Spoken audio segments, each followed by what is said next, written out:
Sir ఇక్కడ వచ్చేసిన ప్రజాప్రతినిధులందరికీ నా యొక్క నమస్కారం.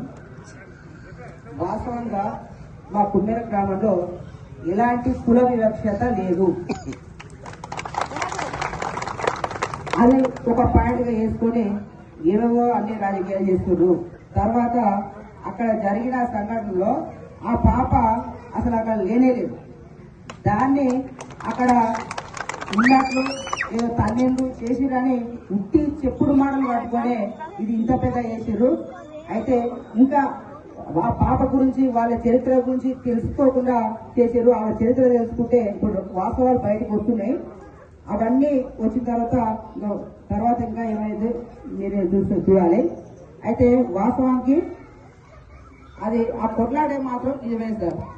ఆ కొట్లాడే ఎందుకు అయిందంటే ఆ గణేష్ అనే వ్యక్తి శ్రీనివాస్ రెడ్డి నెత్తి పలగొట్టినందుకు ఆ బాబు మీద చేయి చేసుకోవాల్సి వచ్చింది.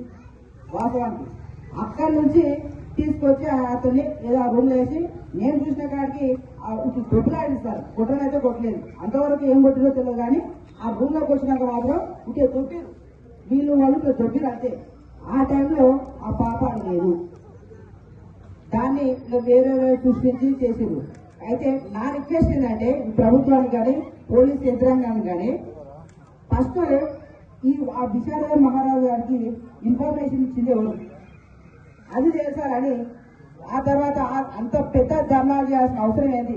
వాళ్ళ నిజంగా తెలుసుకోకుండా అంత పెద్ద ఎత్తున చేసి ఈ రోజు ఈ దేశవ్యాప్తంగా మా ఊరికి చెడ్డ పేరు వచ్చేటట్టు చేసింది. అది దాన్ని మేము మా ఊరు గ్రామస్తులు అందరం ఖండిస్తున్నాం. మాకు అసలు ఊరి పేరు చెప్పుకోవాలంటే సిగ్గు అనిపిస్తుంది సార్.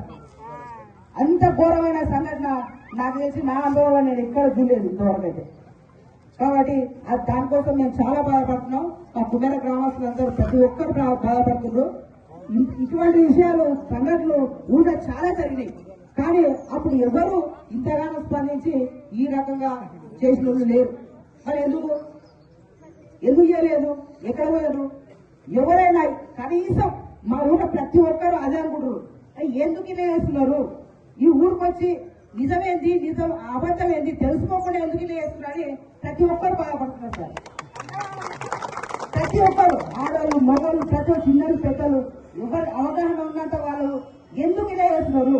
మా ఊరిని ఎందుకు ఇంత అన్యాయం చేస్తారు? అంత అబద్ధాన్ని కల్పించి ఇంత ఘోరంగా ఎందుకు చేస్తున్నారు? మాకు ఇంత నీచమైన చరిత్ర ఎందుకు వస్తుంది అని ప్రతి ఒక్కరు ఈ 10 రోజుల నుంచి ఏ నలుగురు కలిసినా ఏ ఇద్దరు కలిసినా ఇదే చర్చ జరుగుతుంది ఊర్లో.